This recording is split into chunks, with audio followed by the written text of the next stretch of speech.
नमस्कार दोस्तों, स्वागत है आपका ऐसे न्यूज़ चैनल में।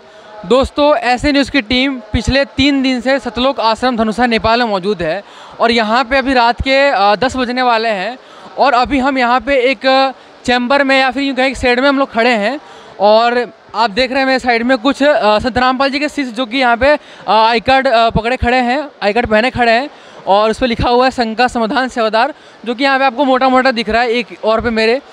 और यहाँ मेरी दूसरी ओर आप देख रहे हैं कि यहाँ पे कुछ जो लोग इस आश्रम को विज़िट करने के लिए आए हैं, जो आश्रम को देखने के लिए आए हैं, सुविधा देखने के लिए आए हैं, वो मेरे एक साथ मौजूद हैं जो कि संत रामपाल जी के शिष्य नहीं हैं।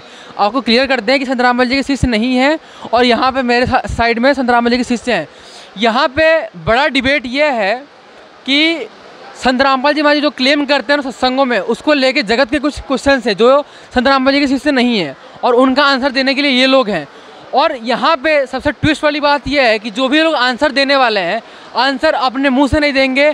आंसर का जो भी रेफरेंस होगा वो इतने सारे जो सदग्रंथ आपके सामने दिख रहे हैं दोस्तों, ये सारे सदग्रंथ होंगे वो आपके रेफरेंस के लिए दिखाए जाएंगे, ऑन कैमरा आपको दिखाए जाएंगे। जो क्वेश्चंस हैं यहाँ पे क्वेश्चंस आपको रेडी मिलेंगे, जो लोगों के क्वेश्चंस हैं इस पूरे फाइल के अंदर। और साथ साथ में जितने भी पब्लिकेशंस हैं, चाहे वो हिंदू धर्म से हो, चाहे मुसलमान धर्म से हो, चाहे ईसाई धर्म से हो, और यहाँ पे इस और आप देख रहे हो प्योर हिंदू धर्म की जितनी भी पुस्तकें हैं, जितनी भी रचनाएं हैं, उन सब की एडिशन यहाँ मौजूद हैं। पूरा एक पहाड़ लगा हुआ है, आप यहाँ पे देख सकते हैं। तो हम एक एक करके जो भी क्वेश्चंस आए हैं उन क्वेश्चंस को पूछेंगे इन लोगों से और आंसर लेंगे और लाइव आपको दिखाएंगे कि ये कैसे इसका आंसर दे रहे हैं और क्या रेफरेंस दे रहे हैं। आपको पेज नंबर भी दिखाएंगे। सर नमस्कार। नमस्कार जी। क्या नाम है आपका? अखिलेश कुमार। कहाँ से हैं आप? पटना बिहार से। आप पटना बिहार से इतनी दूर इस नेपाल आश्रम में आए हैं, क्या कारण रहा?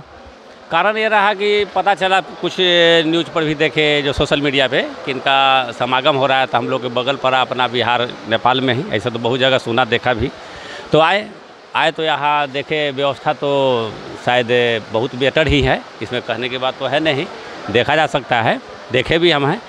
तो बहुत जगह देखे बैनर में कुछ विशेष आध्यात्मिक बात लिखा हुआ था, जिसमें शायद कबीर जी का ज़्यादातर दोहा है, कुछ हमारे हिंदू धर्म का भी है।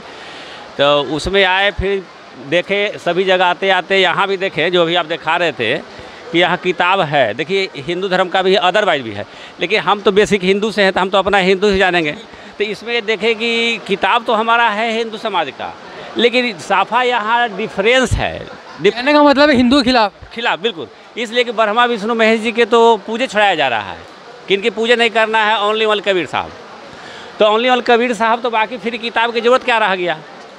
ऐसे लग रहा है जैसे हमारे कंधा पर रख के, एक देहाती कहावत है कि कंधा पर रख के बंदूक चला देना, समझ गए? तो वो स्तर से किताब तो है, जैसे लग रहा है कि मेरा कंधा का इस्तेमाल हो रहा है, अब मेरे ही विरुद्ध है कंप्लीट रूप से, ऐसा दिख रहा तो है। अब बेसिक तो बताएंगे या तो ज्ञान बताएंगे, संगत भी बताएंगे। ये कह रहे हैं कि आश्रम में आए थे, इनका अगर मैं क्वेश्चन स्पष्ट करूं आपसे, ये कह रहे हैं कि आश्रम में आए थे और ये हिंदू धर्म के जो सदग्रंथ है उसका हवाला दे के ये कह रहे हैं कि कबीर जी की पूजा करो। आपका सवाल यही है ना? बिल्कुल। और किताब मेरा है, अज्ञान कहीं और। तो दोस्तों ये कन्फ्यूज़न थी कि ये ऐसा बता रहे हैं कि जो हिंदू धर्म की जो ये रेफरेंस ले रहे हैं ये तो खाली दिखावे के लिए है, और ये इसकी आड़ में संत रामपाल जी महाराज जो हैं वो कबीर साहिब जी की पूजा करने को बोल रहे हैं। इनके ये डाउट हैं जो कि पटना बिहार से आए हैं, और कुछ क्वेश्चन हमारे पास भी यहाँ पे आए हैं जो कि पब्लिक है, लोकल पब्लिक जो नेपाल और इंडिया की है, उनके जो क्वेश्चंस हैं। तो इस आंसर के लिए हम यहाँ पे एक हमारे सहयोगी जो यहाँ पे जुड़ चुके हैं, हम इनसे बात करेंगे और जानने का ट्राई करेंगे। सर नमस्कार। जी सर साहब। क्या नाम है आप? ये आनंद दास। कहाँ से आप? जी हम बिहार से, पश्चिम चंपारण से। आप भी बिहार से हैं और वो भी बिहार से हैं सामने से। आपने उनकी बात सुनी, वो ऐसा कह रहे हैं कि जो भी यहाँ पे बैनर्स लगे हुए हैं, जो भी यहाँ बातें लिखी गई हैं, वो सब इसकी हवाला तो दिया है लेकिन इसका कोई बेस नहीं है। ये ऐसा मान रहे हैं कि ये उनको बेवकूफ़ बनाया जा रहा है या फिर धोखे में रखा जा रहा है। क्या कहना है आपका? जी ऐसा कुछ नहीं है, अगर धोखे में रखना होता तो यहाँ ग्रंथ रखने की कोई ज़रूरत नहीं है। जैसे अदर जगह भी हम देख रहे हैं कि कहने को तो सभी कह रहे हैं कि यहाँ लिखा है, वहाँ लिखा है, वहाँ लिखा है, लेकिन कोई दिखाते नहीं है। तो यहाँ जितने भी ग्रंथ रखा गया है, अगर धोखा देना होता तो इसे हम छुपा करके और हम भी उसी तरह से कहते कि इसमें है उसमें है, लेकिन यहाँ एक एक शब्द उनका जो भी क्वेश्चन होगा उसका उत्तर प्रमाण सहित पेज नंबर पेज वाइज अध्याय श्लोक वाइज दिखाया जाएगा, बताया जाएगा कि कहाँ पे क्या लिखा हुआ। आप ये ऐसा कह रहे हैं सर कि जो भी इनके क्वेश्चंस होंगे उन क्वेश्चंस को with reference of page number का रेफरेंस देकर ये लोग आंसर देंगे। सर आपका क्या क्वेश्चन है, ये इस प्रूफ में है कि सारा आपको देंगे? आपके क्या क्वेश्चन है, जो आपका क्वेश्चन है बताइए। क्वेश्चन तो है कि ब्रह्मा विष्णु महेश जी की पूजा छोड़ाते हैं। दूसरा कि हमारे जो रीति रिवाज में पहले से जो है एकादशी है या और छठ पूजा, अन्य पूजा बहुत सारे हैं, बहुत कहेंगे तो समय छोटा पड़ जाएगा। और ये जो एकादशी हो गया या छठ हो गया, श्राद्ध हो गया, पिंडदान हो गया, अदरवाइज सब मना। अब ग्रंथ मेरा, यानी ग्रंथ मेरा है या मेरे ही छुड़ाया जा रहा है, ये नहीं। तो सर इनके सवाल ये हैं कि आपके जो गुरुजी हैं या फिर आप लोग हो, ब्रह्मा विष्णु महेश की पूजा छुड़वाते हैं, और जो अन्य इनके जैसे कि इन्होंने बताया हिंदू धर्म से हैं, तो उसका आप जड़ तोड़ने का ट्राई कर रहे हो। तो क्या कहना है आपका, क्या रेफरेंस है? जी, सबसे पहले तो हम भाई साहब से कहेंगे कि इन्होंने हमारे गुरुजी का सत्संग नहीं सुने हैं। अगर सत्संग सुने होते तो ये नहीं कहते कि छुड़वाई जाती है। यहाँ हमारे गुरुजी स्पष्ट करते हैं कि तीनों देवा कमल दल बसे, ब्रह्मा विष्णु महेश, प्रथम इनकी बंदगी फिर सुनो सतगुरु उपदेश। हमारे शरीर में कमल चक्र है, एक जगह नहीं, सभी ग्रंथों में, सभी पुराणों में कई जगह लिखा हुआ है कि ये जो कमल चक्र है, इस कमल में सभी देवता वास करते हैं। और ये कमल चक्र में वास करने के कारण, जैसे कंठ में दुर्गा जी हो गए, हृदय में शंकर जी हो गए, नाभि कमल में लक्ष्मी और विष्णु जी हो गए, और ये जो अदर जैसे हम जो पहले से करते आ रहे हैं, इसमें क्या हो रहा है कि दुर्गा जी तो है कंठ पे, लेकिन हम उनकी एक प्रतिमा बना करके और उनको अगरबत्ती दिखाने लगे। आज हमारे गुरुजी ने सारे ग्रंथों से प्रमाण निकाल करके दिखाए, बताए कि देखो हमारा ग्रंथ कह रहा है कि दुर्गा जी कंठ पे है, और करवाया जा रहा है अलग मिट्टी का प्रतिमा बनवा करके, वो गलत हो रहा है। तो ग्रंथों से जो प्रमाणित ज्ञान है उस हिसाब से हमें भक्ति करनी चाहिए। तो इसके लिए आपके पास क्या प्रमाण है जो आपने बातें बताई?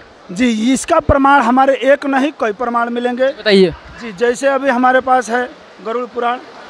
इस गरुड़ पुराण में स्पष्ट लिखा हुआ है कि कौन से देवता किस कमल में वास करते हैं। जी, यहाँ पे है। पहले आप बुक दिखाइए। जी, गीता प्रेस गोरखपुर से है, गरुड़ पुराण है, गीता प्रेस गोरखपुर से छपा है। इसमें हम दिखाते हैं आपको।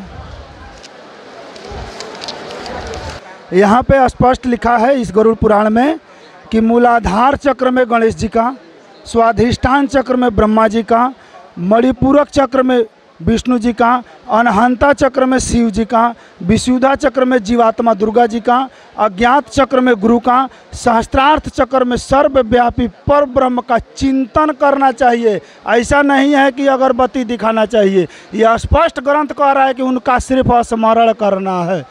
दोस्तों इन्होंने इस बुक का रेफरेंस लेके, जो कि हिंदू धर्म की है, हम भी मानते हैं इसको, और गीता प्रेस गोरखपुर से ये मतलब पब्लिश है। तो जैसा कि आपने देखा कि इन्होंने, इन भाई साहब ने इस बुक का रेफरेंस लेके आपको प्रमाणित किया। क्या कहना चाहेंगे फिर आप, क्या थॉट्स है? नहीं, ग्रंथ तो मेरा ही है, इस हिंदू धर्म का ही है, गरुड़ पुराण है। लेकिन एक सवाल तो दिए, कर्म कांड को तो बताए नहीं। श्राद्ध पिंड, आप इससे स्पष्ट हुए? इससे तो स्पष्ट हुए कि मेरा ग्रंथ है, तो हम लोग कभी पढ़ा नहीं, जो देखा है तो मान्य तो होगा ही, इसे तो स्वीकार करना ही पड़ेगा। और क्या सवाल है आपके? और सवाल एक है कि जो हम भी पिंडदान के लिए बोले थे, कर्म कांड के लिए जो छोड़वा ही देते हैं, करना ही नहीं है। यहाँ कहते हैं कि मंदिर मस्जिद में, मस्जिद तो खैर नहीं, हिंदू की बात रहता है, हम जा ही नहीं सकते। फिर कहते हैं कि जा सकते हैं, फिर कहते हैं कि नहीं वहाँ जाना ही नहीं है। तो इस दोनों में उलझन तो है ना, उलझन। यहाँ तक हमारे जो समाज में है कि अगल बगल जो पूजा करते हैं तो सारा विरोध कर देता है कि संतराम पाल जी में आए तो साफा पूजा छोड़वा देते हैं। तो ये बता रहे हैं कि ये इस आंसर से स्पष्ट हैं, ये मान चुके हैं कि जो इन्होंने बताया वो सही था, ये पढ़ नहीं पाए थे, इनको समझ नहीं पाए थे। अब इनका दूसरा डाउट ये है कि संत रामपाल जी महाराज जो है वो कर्म कांड को मतलब छुड़वाते हैं, जैसे कि व्रत आ गया, उपासना आ गई, या फिर गंगा स्नान आ गया, तो उसको छुड़वाते हैं। तो अब जैसा इन्होंने इस बुक को लेकर रेफरेंस लिया, इसको मैं यहाँ रख देता हूँ, तो इनके दूसरे सवाल को भी लेके हम इनसे बात करेंगे और इनसे पूछेंगे, सर ये आपके दिखाए प्रमाण से ये खुद को सेटिस्फाइड मान रहे हैं, ये मान रहे हैं कि हमने नहीं पढ़ा था, हमारी गलती है। अब इनका दूसरा सवाल ये है कि आपके गुरुजी जो कर्म कांड, जैसे कि ये व्रत करना, ठीक है, त्यौहार मनाना, या फिर गंगा स्नान करना, उसको भी आप छुड़वा रहे हो, तो इसके लिए आपके पास क्या प्रमाण है, आप क्या कहना चाहोगे? जी, जो हमारे गुरुजी ने व्रत के बारे में बोले हैं, तो गुरुजी तो बार बार कह रहे हैं कि हम जो भी बोल रहे हैं, कह रहे हैं बगैर प्रमाण का कुछ नहीं है। तो उसका प्रमाण स्पष्ट है। जैसे हमारे सनातन धर्म में है भागवत गीता, गीता प्रेस गोरखपुर से है। इसमें है अध्याय 6 का अध्याय नंबर 6 श्लोक नंबर 16।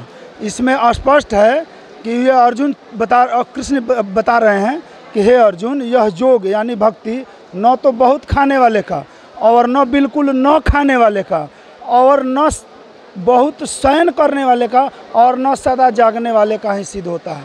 इनका कहना है कि जो भक्ति है खाली पेट नहीं करना है, ज़रूरत के हिसाब से खाइए, ज़रूरत के हिसाब से सोइए। अब जो भी व्रत हमारे यहाँ करवाई जा रही है उसमें खाली पेट रह के करवाई जा रही है, तो इस ग्रंथ के अनुसार वो गलत हो रही है।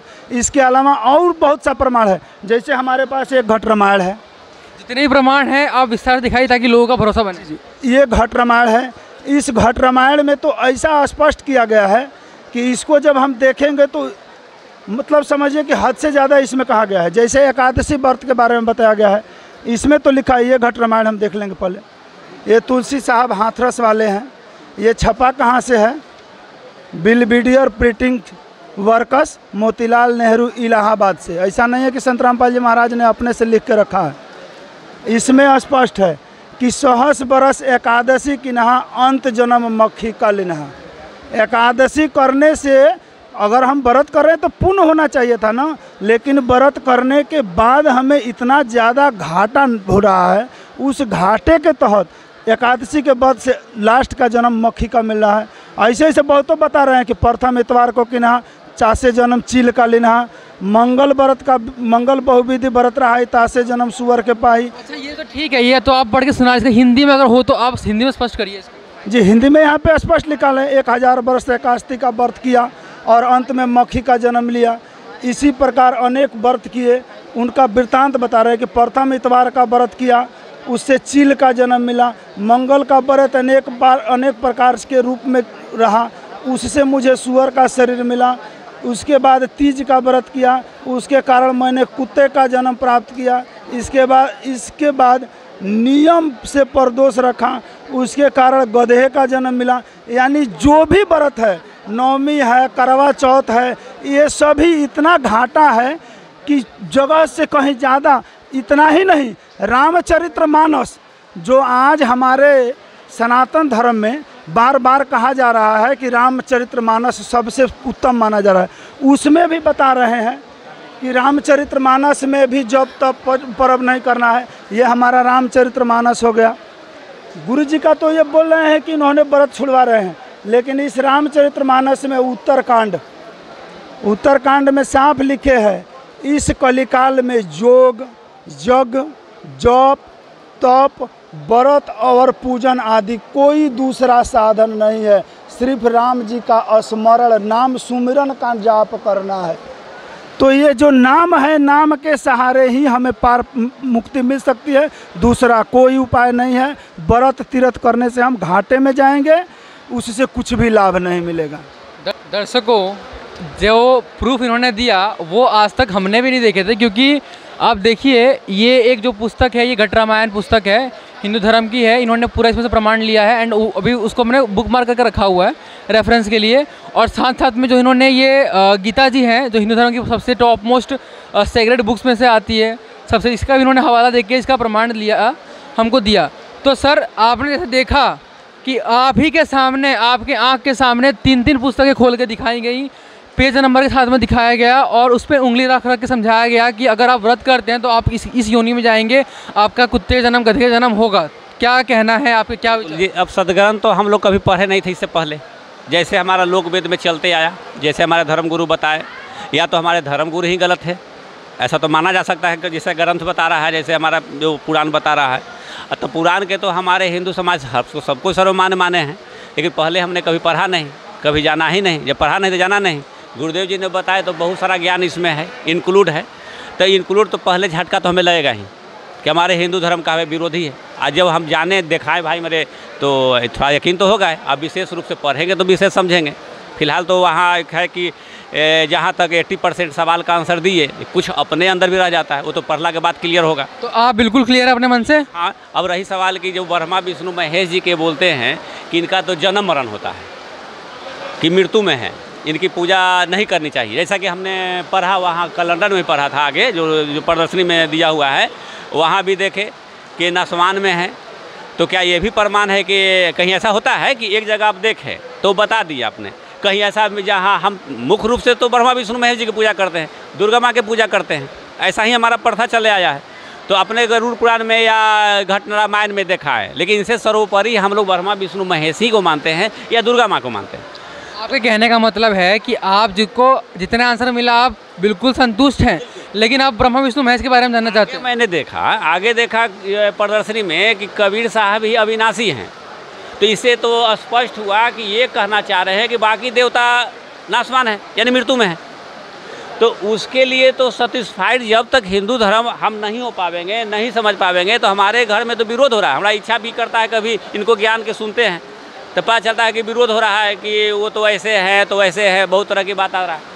ठीक बस इसी यही मेरा पूछना। तो ये कह रहे हैं कि 2 आंसर तो इनको मिल गए और रेफरेंस लेके पूरा बता दिया गया, ठीक है। तो अभी इनका तीसरा सवाल ये है कि ब्रह्मा विष्णु महेश क्या जन्म मृत्यु में आते हैं या फिर अविनाशी हैं। सर इन्होंने बताया कि ये स्पष्ट इनको आंसर मिल चुका है, जो अपने रेफरेंस दिखाया, जो इन्होंने भाई साहब ने रेफरेंस दिखाया। अब ये चाहते हैं कि आप इनको ये बताइए कि ब्रह्मा विष्णु महेश की जन्म मृत्यु होती है या फिर नहीं होती है, और इसका कहाँ प्रमाण है। जी पहले तो हमें भी पता नहीं था, लेकिन जब हमने संत जी से जुड़ा तो संत रामपाल जी ने खोल के बताया श्री देवी पुराण, देवी भागवत महापुराण। तो देवी भागवत महापुराण, बोलिए मत, आप प्रमाण दिखाइए। जी मेरे पास प्रमाण है, पहले सुन तो ले। जी बताइए। भागवत महापुराण में ये बताया गया है कि ब्रह्मा विष्णु महेश शंकर कह रहे हैं कि माता अगर विष्णु और ब्रह्मा तुम्हारी संतान हुआ तो क्या मैं तमोगुण लीला करने वाला शंकर तुम्हारी संतान नहीं हुआ, अर्थात मुझे भी उत्पन्न करने वाली तुम ही हो शिवे, इस समस्त संसार को उत्पन्न करने वाली तुम ही हो माते, हम तुम्हारी कृपा से ही जन्म माने, हमारा तो जन्म होता है और मरते हैं। ये यहाँ पे आप देख सकते हैं, ये श्रीमद् देवी भागवत महापुराण है, प्रथम खंड, सचित्र मोटा टाइप हिंदी, आप इसका आप यहाँ पे देख सकते हैं, सचित्र मोटा टाइप है, यहाँ पे गीता प्रेस गोरखपुर से प्रकाशित है। हम आपको दिखाने चलते हैं, आप यहाँ पे आ जाइए, पेज नंबर 463 पे आएंगे, चतुर्थ स्कंद पे। तो कह रहे हैं कि ब्रह्मा विष्णु महेश और इंद्र आदि जो देवता तथा मुनिगण हैं वे सभी अपनी आयु के परिणाम काल तक ही जीवित रहते हैं, यानी कि अपने आयु तक ही जीवित रहते हैं। अंत काल आने पर अस्थावत जंगमात्मक तो वह जगत भी विनष्ट हो जाता है, इनमें कभी भी कुछ भी संदेह नहीं करना चाहिए। हे भूपाल, अपने आयुक्त अंत हो जाने पर ब्रह्मा विष्णु महेश इंद्र आदि देवता भी विनाश हो जाते हैं। तो अब आप बताएं कि हम ये देवी भागवत को माने या फिर हम लोगों के बात की माने। यहाँ पर कह रहे हैं कि सत रज तम गुण से आबद्ध हो जाता है, कोई भी कार्य बिना कारण वे कैसे हो सकता है। ब्रह्मा आदि समस्त देवताओं भी मूल कारण गुण ही हैं, उनके भी शरीर 25 तत्वों से बने हैं, इसमें संदेह नहीं। हे राजन, समय आ जाने पर वह भी मृत्यु को प्राप्त हो जाते हैं। तो अब आप बताएं कि हम इस देवी भागवत महापुराण को माने या फिर लोगों ने जो बताया उनकी दंत कथाओं को माने, या आप ही निर्णय करें। देखिए अब कुछ कहने की जरूरत नहीं दोस्तों, अब इतनी मोटी पुस्तक है, इस मोटी पुस्तक को आप देख रहे हैं यहाँ पे बुक मार्क भी लगा रखा है। इस बुक मार्क के हवाले जो यहाँ के जो लोग क्वेश्चंस कर रहे हैं, एक बार कैमरा में फिर से कैमरा घुमाएं, जो ये लोग खड़े हैं यहाँ पे जो ये क्वेश्चंस पूछ रहे हैं, सर आप खुद देख रहे हैं कि इतनी मोटी मोटी पुस्तक का रेफरेंस लेके ये आपको आपके जितने भी प्रश्न हैं उसका आंसर दे रहे हैं। और इन्होंने इस पुस्तक से ये प्रमाण फिर से साबित कर दिया कि जो आपने बताया आपके क्वेश्चन कि ब्रह्मा विष्णु महेश जन्म मृत्यु में आते हैं और लिटरली उसमें लिखा हुआ है। क्या आप सेटिस्फाइड हैं? सर बिल्कुल है, इसलिए कि हमारा ग्रंथ है ये सर्वमान्य है। अब रही सवाल कि हमारे हर घर में सब बुक तो हो नहीं सकता। मैंने जैसे सुना और उसे भक्ति करते आए, यहाँ भी शंका उठा तो मैंने सवाल किया। अब उसका प्रमाण तो हम लोग घर में है नहीं, जैसे हमने देखा कल्चर में जो चलते आया उसे करते आए। तो फिलहाल जो ऐसे किताब जो भाई मेरे बताए, दिखाए, आपको प्रमाण दिए, तो कुछ ऐसे तो हम लोग ले नहीं जा सकते हैं, हर किसी के संभव है नहीं। तो कुछ ऐसा कुछ है इनके पास में जो हम उसे इंक्लूड में समझ सके पर को। कहने का आपका सेंस है, आपका कहने का मतलब है कि इतनी सारी पुस्तकें आप लेके जा नहीं सकते हो, तो इस पूरे जितने भी किताब हैं ऐसा कोई आपको कंक्लूजन वाली या सारांश वाली पुस्तक चाहिए जिसको आप घर ले सको। सुनिए, इनका सवाल यह है कि ये बिल्कुल सेटिस्फाइड हैं आपके आंसर से, लेकिन अब ये कैसा बता रहे हैं कि जो आपने प्रमाण दिए तो इतनी सारी पुस्तक किसी एक लोकल पर्सनल व्यक्ति के लिए ले जाना संभव नहीं है घर पे।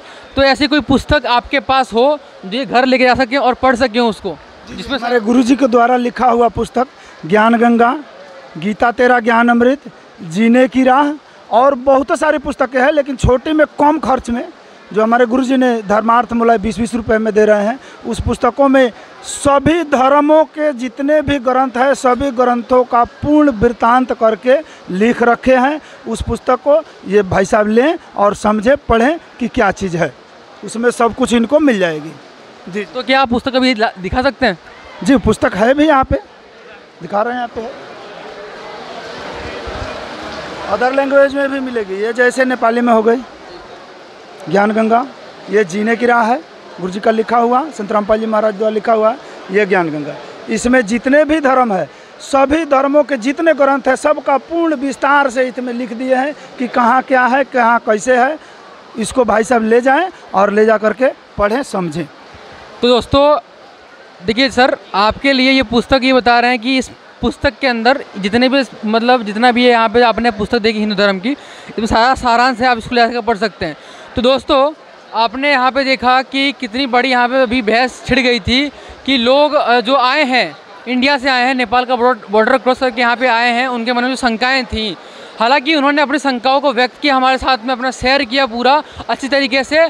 और यहाँ पे संत रामपाल जी जो शिष्य हैं उन्होंने बहुत अच्छी तरीके से कोलैबोरेट करके बिल्कुल अपने मर्यादा के तहत अपने बिल्कुल प्यारे भाव से इन्होंने सारी बुक का रेफरेंस दिया और इनको प्रमाणित करके दिखा दिया कि संत रामपाल जी महाराज जो बता रहे हैं वो अपने खुद से नहीं कर रहे हैं, सारा इसका इस बुक का पूरा जितना भी है इसका रेफरेंस लेके कर रहे हैं। तो दोस्तों अभी हमने इनसे एक क्वेश्चन किया, अब दूसरा क्वेश्चन लेके चलेंगे और जो दूसरे भाई आए हैं हमारे साथ में हम उनसे ही बात करेंगे। इन भाई साहब के कुछ सवाल थे, कुछ शंकाएं थी, आपके कुछ सवाल हो, आप संत रामपाल जी से पूछना चाहते हो, क्या सवाल है? मेरा सवाल यही है, संत रामपाल जी महाराज जी ने जो है कि सारे भाईचारे को ख़त्म करते हैं। कैसे ख़त्म किया भाईचारा? क्योंकि जितने भी सारे पूजा त्यौहार हिंदू धर्म में होते हैं तो उन सबको इकट्ठा होते हैं, सभी मिल करके पूजा पाठ करते हैं, तो वो संत रामपाल जी महाराज जी ने इस भाईचारे को ही ख़त्म कर रहे हैं। दोस्तों ये कह रहे हैं कि संत रामपाल जी महाराज जी भाईचारे को ख़त्म कर रहे हैं, लाइक ये इस तरह से क्लेम कर रहे हैं कि संत रामपाल जी महाराज जी जो ब्रदरहुड का जो एक स्लोगन है उसको ख़त्म करने का ट्राई कर रहे हैं। एंड जो त्यौहार हिंदू धर्म में हम लोग सेलिब्रेट करते हैं, होली दिवाली, इसको ख़त्म कर रहे हैं, उसको मनाने का मना कर रहे हैं। सर ये ऐसा बता रहे हैं कि आपके जो गुरुजी हैं वो भाईचारे को, ब्रदरहुड को समाप्त कर रहे हैं, ख़त्म कर रहे हैं, क्योंकि वो जो कि हिंदू धर्म में जो भी त्यौहार होते हैं, होली दीपावली जो भी होती हैं, उसको करने से मना कर रहे हैं। इसमें जो लोगों का प्रेम बनता है वो प्रेम नहीं हो रहा है। तो क्या कहना चाहेंगे आप? सत साहब, सबसे पहले तो मैं आपको ये बता दूं कि संत रामपाल जी महाराज ये भाईचारे को ख़त्म नहीं कर रहे हैं, कि भाईचारे को आपस में कायम कर रहे हैं। जैसे आप देख रहे हैं हमारे सदगुरु देव की आश्रम में सभी धर्मों के अनुयायी हैं, जो सभी धर्मों के फॉलो करने वाले हैं, जैसे हिंदू, मुस्लिम, सिख, ईसाई जो भी हैं, वो सभी भाई यहाँ आते हैं और एक आपस में प्रेम से बैठते हैं, बातें करते हैं और परमात्मा की चर्चा सुनते हैं। और अपने समाज में जा कर के, जैसे आपने बताया कि होली त्यौहार जो है, तो आजकल की होली आप देख ही रहे हैं कि अब कैसा माहौल चल रहा है, एक दूसरे को रंग जो लगाना, अबीर लगाना, ज़बरदस्ती करना, मांस मदिरा पीना, इसे क्या भाईचारे कायम थोड़ी होगी? इससे तो और दिक्कत आ रही है हमारे समाज में। इसलिए संत रामपाल जी महाराज असली होली कैसे खेला जाता है वो बताते हैं। असली होली में जैसे हम लोग समाज में पहले होली खेलते थे, क्या करते थे? रंग लगाते थे, तो आज लगाए कल धो लिए, फिर ख़त्म हो गया। लेकिन हमारे सदगुरुदेव तो ऐसे होली बताते हैं जैसे राम नाम की होली बताते हैं, और राम नाम की होली के रंग ऐसे चढ़ता है कि आपको जीवन भर उतरता ही नहीं है। तो सभी भाई हम लोग सब बैठ करके सभी धर्मों के जो भक्त आत्मा आते हैं उन सभी मिल करके होली खुशी मनाते हैं। होली का मतलब क्या? खुशी मनाना, न कि ये रंग लगाना, अबीर लगाना। जो आपने बातें बोली उसका कोई रेफरेंस आप दे सकते हो कि संत रामपाल जी कैसे ब्रदरहुड कर रहे हैं? देखिए क्या है, हमारे गुरुजी का एक नारा है, आप पढ़े होंगे, हमारे गुरुजी जो किताब निकाले हुए हैं उस किताब में भी, सभी किताब में लिखा हुआ है कि जीव हमारी जाति है, मानव धर्म हमारा, हिंदू मुस्लिम सिख ईसाई धर्म नहीं कोई न्यारा। आप देख सकते हैं हमारे गुरुजी के लिखा हुआ ये किताब है, इस किताब में जो लिखे हुए नारा है, इस नारे से भी आप पता कर सकते हैं समझ सकते हैं कि हमारे गुरुजी धर्म विरोधी नहीं, हमारे गुरुजी किसी संप्रदाय विरोधी नहीं है। सभी को जो मूल ज्ञान है बता करके सबको, सभी भाई बंधुओं को, जितनी भी संप्रदाय है सबको एक कर रहे हैं, भाईचारा कायम कर रहे हैं, नहीं को भाईचारा तोड़ रहे हैं। तो इन्होंने एक बुक का रेफरेंस लेके और एक स्लोगन था कि ज़रा दिखाइए ज़रा पुस्तक, इसमें लिखा हुआ है कि जीव हमारी जाति है, मानव धर्म हमारा, हिंदू मुस्लिम सिख ईसाई धर्म नहीं कोई नहीं आ रहा। इस बुक का रेफरेंस लेके ये बताना चाह रहे हैं कि संत रामपाल जी महाराज जी जो कि ब्रदरहुड के खिलाफ में नहीं है, भाईचारे के खिलाफ में नहीं है। तो सर जैसा आपने सुना इनकी बातें, आपने पूरी ध्यान से सुनी, गौर से सुनी, और ये स्लोगन का हवाला देके बता रहे हैं कि संत रामपाल जी महाराज जी जो आपने बातें बताई उसके बिल्कुल ही खिलाफ नहीं है। वो ये चाहते हैं कि समाज के जितने भी भाई बहन हैं सारे मिलजुल कर रहें। तो क्या आप इसे सेटिस्फाइड हुए?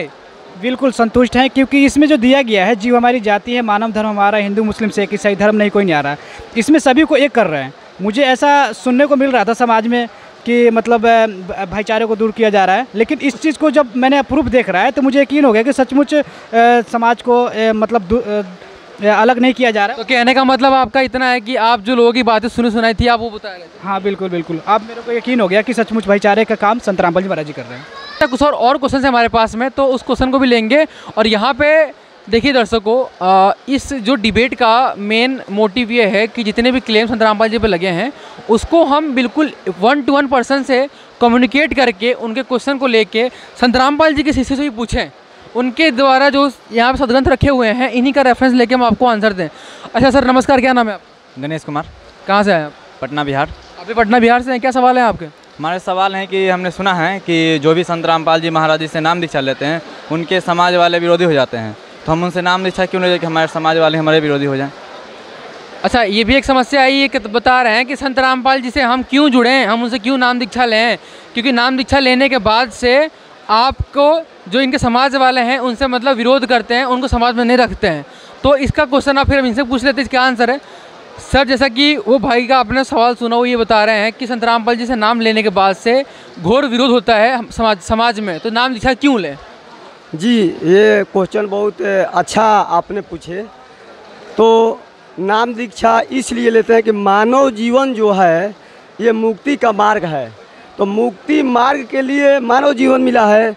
अब विरोध करने वाले जो है अज्ञानी है, उनको समझ नहीं है, अपना सिलेबस नहीं पढ़े हैं, वो ज्ञान से अपरिचित है।